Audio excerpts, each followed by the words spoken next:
مجھے ایک قوم کے بارے میں بتلایا گیا جو بڑی خونخوار قوم تھی، بڑی خونخوار، اس کو یاجوج اور ماجوج کہا جاتا ہے۔ یہ قوم اتنی خونخوار تھی کہ یہ درندوں کو بھی کھا جایا کرتے تھے، اتنے لمبے چوڑے ان کے قد تھے، اتنے زیادہ طاقتور تھے کہ سانپ اور بچھو بھی کھا جاتے تھے۔ یہ نکلا کرتے تھے سبزے کے دنوں میں تو ساری کھیتیاں اجاڑ جاتے تھے، ہر چیز تباہ کر جاتے تھے، حتیٰ کہ انسانوں تک کو کھا جاتے تھے۔ تو حضرت ذوالقرنین جب وہاں پہنچے، اللہ تبارک و تعالیٰ نے انہیں ان مظلوم لوگوں کا مددگار بنایا جن پر یاجوج اور ماجوج کی قوم ظلم کرتی تھی۔ انہوں نے آپ سے کہا کہ حضور مہربانی فرمائیں، اس قوم سے تو ہماری جان چھڑائیں۔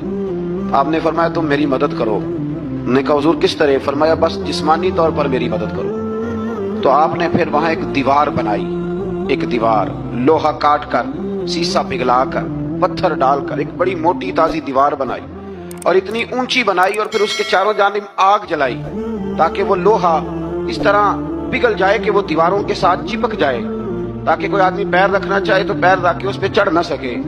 آپ نے وہ دیوار بنائی۔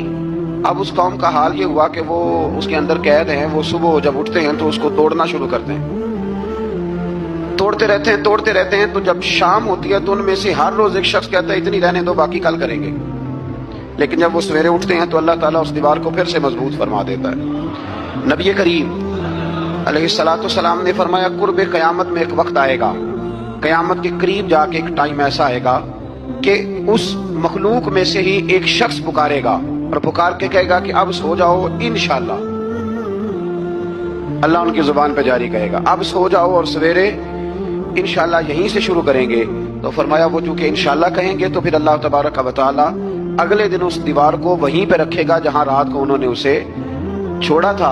اگلے دن وہ توڑیں گے تو دیوار ساری ٹوٹ جائے گی، اور پھر اللہ تبارک و تعالیٰ کا فضل ہوگا تو مسلمان کی طرف وہ بڑھیں گے، وہ قتل و غارت کریں گے، پھر سے وہی درندگی کریں گے۔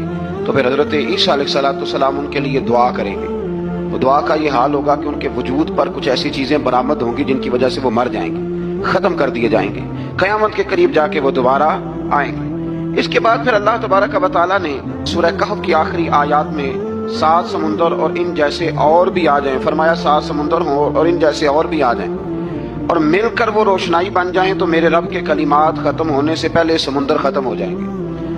اور آخری آیت میں اللہ تعالیٰ نے فرمایا کہ رسول صلی اللہ تعالی علیہ وسلم آپ کہہ دیجئے کہ میں تمہاری طرح ہی ایک بشر ہوں، انا بشر مثلکم، میں بھی تمہاری طرح ایک۔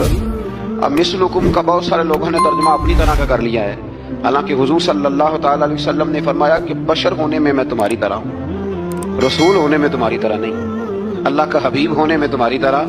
اور وہ یہ جو میں کہہ رہا ہوں نا نہیں، تو یہ صحیح بخاری کے لفظ ہیں۔ حضور نے فرمایا ایکم مثلی، کون ہے تم میں جو میری طرح ہو، یہ صحیح بخاری کے لفظ ہیں۔ اللہ تبارک و تعالیٰ سمجھنے کی توفیق عطا فرمائے۔ پھر اس سے آگے سورہ مریم شروع ہوتی ہے۔ اس صورت میں اللہ تبارک و تعالیٰ نے حضرت زکریا علیہ السلام کا ذکر فرمایا ہے کہ وہ لابلد تھے اور بڑھاپے کی عمر کو پہنچ چکے تھے۔ انہوں نے اللہ تعالیٰ سے اولاد کی دعا کی جو ان کا اور آل یعقوب کا وارث ہو، تو اللہ تعالیٰ نے انہیں بیٹے کی بشارت عطا فرمائی جس کا نام انہوں نے یحییٰ رکھا، بلکہ یہ نام انہوں نے پہلے سے رکھ لیا تھا، یحییٰ نام انہوں نے پہلے سے رکھ لیا تھا۔ مجھے اب لوگ کس سینس میں مسئلہ پوچھتے ہیں یہ نہیں مجھے بتا، لیکن مجھ سے ایک دوست نے کچھ دن پہلے پوچھا کہ پیدائش سے پہلے بچے کا نام رکھنا جائز ہے، تو میں نے انہیں کہا کہ ہاں آپ سورہ مریم پڑھیں گے تو آپ کا اندازہ ہوگا کہ حضرت زکریا نے بیٹے کا نام پہلے ہی رکھ دیا تھا، کیونکہ انہیں یقین کامل تھا کہ رب کریم مجھے بیٹا ہی عطا فرمائے گا۔ تو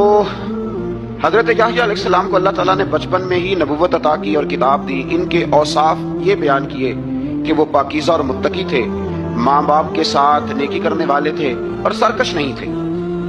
ان پر سلام ہو جب وہ پیدا ہوئے، اور ان پر سلام ہو جب ان کی وفات ہوئی، اور قیامت کے دن جب انہیں اٹھایا جائے گا۔ اس سے معلوم ہوا کہ نبی کریم علیہ السلام پر یا کسی بھی نبی پر سلام بھیجنا اور اس دن پر سلام بھیجنا جس دن اللہ تعالیٰ نے انہیں پیدا فرمایا ہے، یہ قرآن مجید سے ثابت ہے۔